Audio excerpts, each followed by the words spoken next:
रोज का वचन। रोज के वचन में आपका स्वागत है। दिन 245।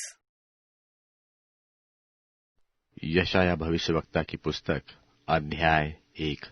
यशायाह अध्याय 1।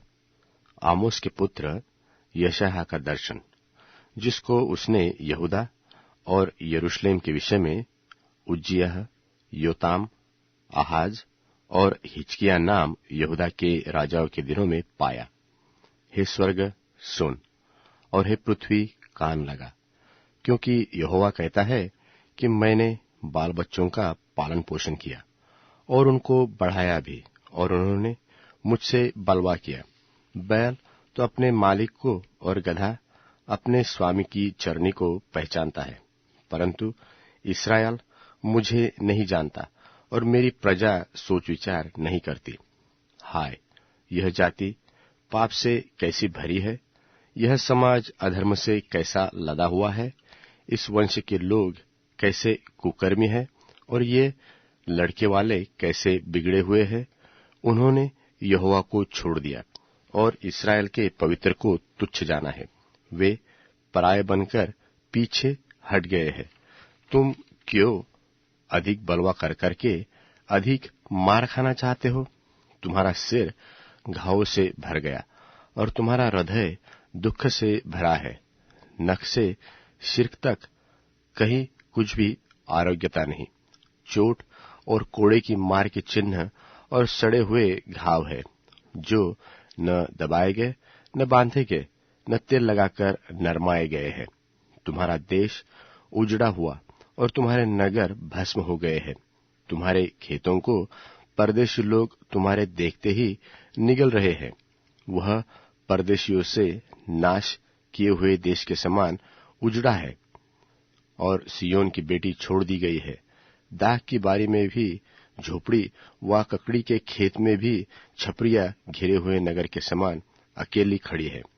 यदि सेनाओं का परमेश्वर यहोवा हमारे थोड़े से लोगों को न बचा रखता, तो हम सदोम के समान हो जाते और अमोरा के समान ठहरते। हे सदोम के न्यायियों, यहोवा का वचन सुनो। हे अमोरा की प्रजा, हमारे परमेश्वर की शिक्षा पर कान लगा। यहोवा यह कहता है कि तुम्हारे बहुत से मेल बलि मेरे किसी काम के हैं। मैं तो मेंढों के होम बलियों से और पले हुए पशुओं की चर्बी से अघा गया हूं। मैं बछड़ों व भेड़ के बच्चों का व बकरों के लोहू से प्रसन्न नहीं होता। तुम जो अपने मुंह मुझे दिखाने के लिए आते और मेरे आंगनों को पांव से रौंदते हो, यह तुमसे कौन चाहता है? व्यर्थ अन्न बलि फिर से मत लाओ।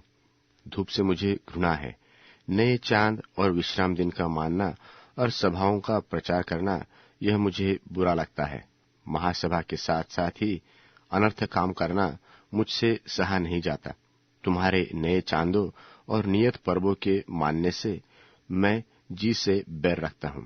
वे सब मुझे बोझ जान पड़ते हैं। मैं उनको सहते सहते उकता गया हूं। जब तुम मेरी ओर हाथ फैलाते, तब मैं तुमसे मुख फेर लूंगा। तुम कितनी ही प्रार्थना क्यों न करो, तो भी मैं तुम्हारी न सुनूंगा, क्योंकि खून करने का दोष तुम्हें लगा है। अपने को धोकर पवित्र करो। मेरी आंखों के सामने से अपने बुरे कामों को दूर करो। भविष्य में बुराई करना छोड़ दो, भलाई करना सीखो। यत्न से न्याय करो, उपद्रवी को सुधारो, अनाथ का न्याय चुकाओ, विधवा का मुकद्दमा लड़ो। यहोवा कहता है कि आओ, हम आपस में वाद विवाद करें। अपने पाप चाहे लाल रंग के हो, तो भी वे हिम की नाई उजले हो जाएंगे, और चाहे अर्गवानी रंग के हो, तो भी वे उनके समान श्वेत हो जाएंगे। यदि तुम प्रसन्न होकर मेरी मानो, तो इस देश के उत्तम उत्तम पदार्थ खाओगे, और यदि तुम न मानोगे और बलवा करोगे, तो तलवार से मारे जाओगे। यहोवा का यही वचन है। जो नगरी सती थी, सो क्योंकर व्यभिचारिणी हो गई। वह न्याय से भरी थी और धर्म ही उसमें पाया जाता था, परंतु अब उसमें हत्यारे भी पाए जाते हैं। तेरी चांदी धातु का मैल हो गई है। तेरे दाख मधु में पानी मिल गया है। तेरे हाकिम हठीले और चोरों से मिले हैं। वे सब के सब घूस खाने वाले और भेंट के लालची है, और न तो वे अनाथ का न्याय करते और न विधवा का मुकदमा अपने पास आने देते हैं। इस कारण प्रभु सेनाओं के यहोवा इस्राएल की शक्तिमान की यह वाणी है कि सुनो, मैं अपने शत्रुओं को दूर करके शांति पाऊंगा और अपने बैरियों से पलटा लूंगा, और मैं तुझ पर फिर हाथ बढ़ाकर तेरा धातु का मैल पूरी रीति से भस्म करूंगा और तेरा रांग पूरी रीति से दूर करूंगा, और मैं तुझसे पहले की न्याय और आदि काल के समान मंत्री फिर नियुक्त करूंगा।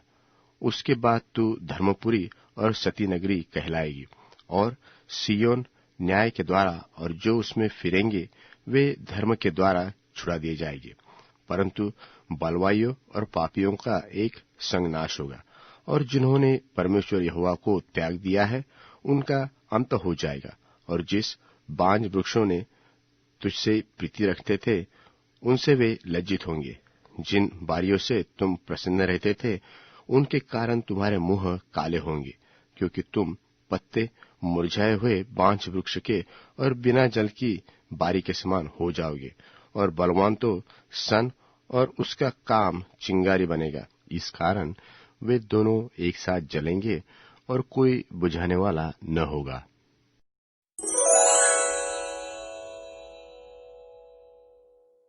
यशायाह अध्याय 2। यशायाह अध्याय 2। आमोस के पुत्र यशायाह का वचन, जो उसने यहूदा और यरूशलेम के विषय में दर्शन में पाया। अंत के दिनों में ऐसा होगा कि यहोवा के भवन का पर्वत सब पहाड़ों पर दृढ़ किया जाएगा और सब पहाड़ियों से अधिक ऊंचा किया जाएगा, और हरेक जाति के लोग धारा की नाई उसकी ओर चलेंगे। और बहुत देशों के लोग जाएंगे और आपस में कहेंगे कि आओ, हम यहोवा के पर्वत पर चढ़कर याकूब के परमेश्वर के भवन में जाए।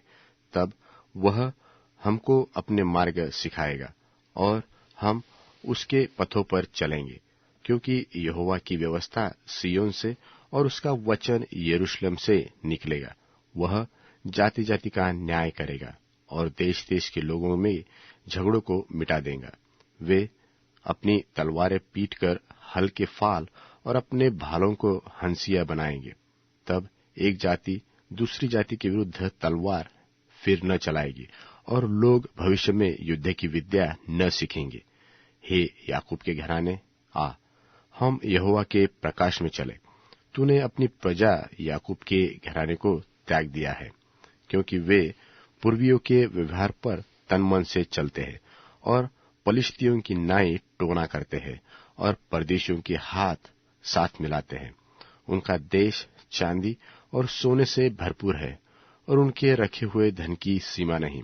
उनका देश घोड़ों से भरपूर है और उनके रथ अनगिनत है। उनका देश मूर्तों से भरा है।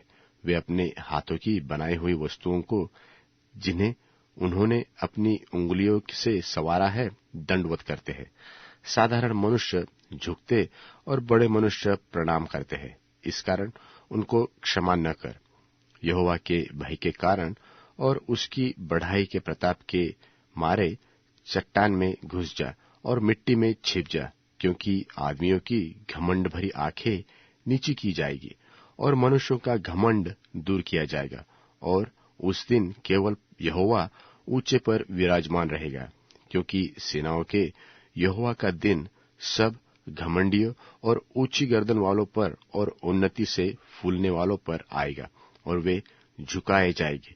और लबानोन के सब देवदारों पर जो ऊंचे और बड़े हैं, और बाशान के सब बांज वृक्षों पर और सब ऊंचे पहाड़ों और उन सब ऊंची पहाड़ियों पर और सब ऊंचे गुम्मटों और सब दृढ़ शहर पनाहों पर और तर्शीश के सब जहाजों और सब सुंदर चित्रकारी पर वह दिन आता है।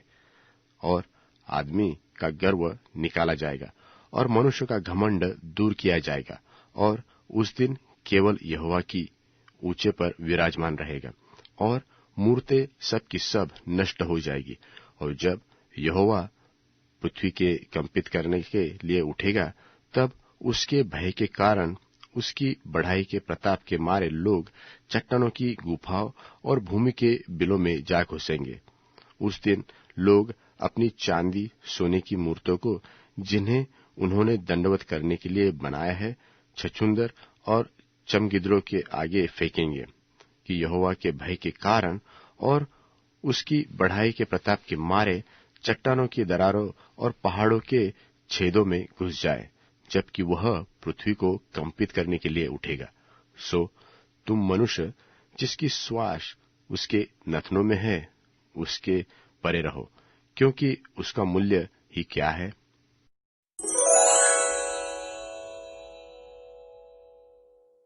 इसलिए कि हम जानते हैं कि प्रभु के डर में जीना क्या है, हम लोगों के सामने सच्चाई रखते हैं, परमेश्वर और तुम्हें मालूम है कि इसमें हमारी नीयत क्या है। ऐसा कहकर हम तुम्हारी वाहवाह की अपेक्षा नहीं कर रहे हैं, लेकिन हम चाहते हैं कि तुम हमारे ऊपर घमंड कर सको, ताकि उनको जवाब दे सको जो दिल के भीतर की बातों के बजाय दिखावटी बातों पर मन लगाते हैं। यदि हम जोशीले हैं तो परमेश्वर के लिए हैं, यदि हमारा मन ठिकाने पर है तो इससे तुम्हें फायदा है। मसीह का प्रेम हमको विवश कर देता है और हम इस बात के कायल हैं कि यीशु मर गए थे, इसलिए हम भी अपने पुराने जीवन के लिए खत्म हो चुके हैं। और वह इसलिए सबके लिए मरे कि जो जीवित हैं वे भविष्य में अपने लिए न जिएं, लेकिन उनके लिए जो उनके लिए मरे और फिर से जी उठे। इसलिए अब से हम किसी को शरीर के अनुसार नहीं समझेंगे, हालांकि हमने मसीह को भी शरीर के अनुसार जाना था, लेकिन अब से ऐसा नहीं जानेंगे। इसलिए यदि कोई मसीह पर विश्वास ला चुका है तो वो एक नई रचना है, पुरानी बातें बीत गईं और सब बातें नई हो गई हैं।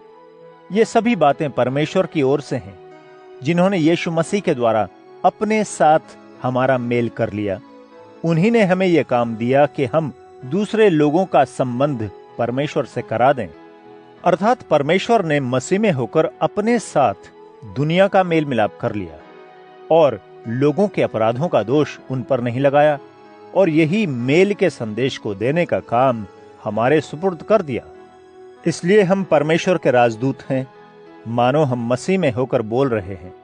परमेश्वर के साथ अच्छे संबंध बना लो। जो पाप से अछूते थे उन्हें परमेश्वर ने हमारे लिए पाप बना दिया, ताकि हम उनमें होकर परमेश्वर की सच्चाई बन जाएं।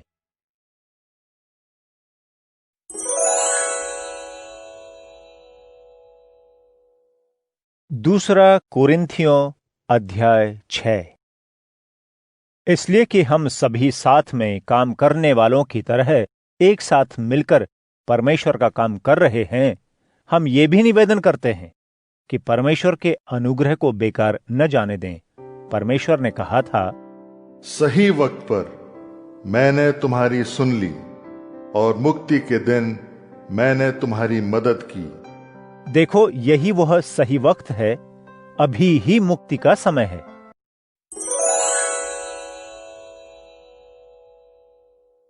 अध्याय 105। प्रभु के अद्भुत कार्य। प्रभु की सराहना करो, उसका नाम घोषित करो, सब जातियों में उसके कार्य प्रकट करो। प्रभु के लिए गाओ, उसकी स्तुति गाओ, उसके समस्त अद्भुत कार्यों का वर्णन करो। तुम अपने पवित्र नाम की प्रशंसा करो। प्रभु को खोजने वालों का हृदय आनंदित हो। प्रभु को, उसकी शक्ति को खोजो, उसके मुख को निरंतर खोजते रहो। उसके अद्भुत कार्यों को जो उसने किए हैं, उसके चमत्कारों को, उसके मुंह से निकले न्याय सिद्धांतों को स्मरण करो। ओ प्रभु के सेवक अब्राहम के वंशजों, ओ प्रभु के मनोनीत याकूब के पुत्रों। वही प्रभु हमारा परमेश्वर है। समस्त पृथ्वी पर उसके न्याय सिद्धांत सक्रिय हैं। वह अपनी वाचा को, उस वचन को जिसे उसने 1000 पीढ़ियों को दिया है, सदा स्मरण रखता है। अब्राहम के साथ स्थापित अपनी वाचा को और इसहाक के साथ खाई गई अपनी शपथ को प्रभु याद रखता है। उसने याकूब के लिए संविधि, इस्राएल के लिए शाश्वत वाचा निश्चित की थी।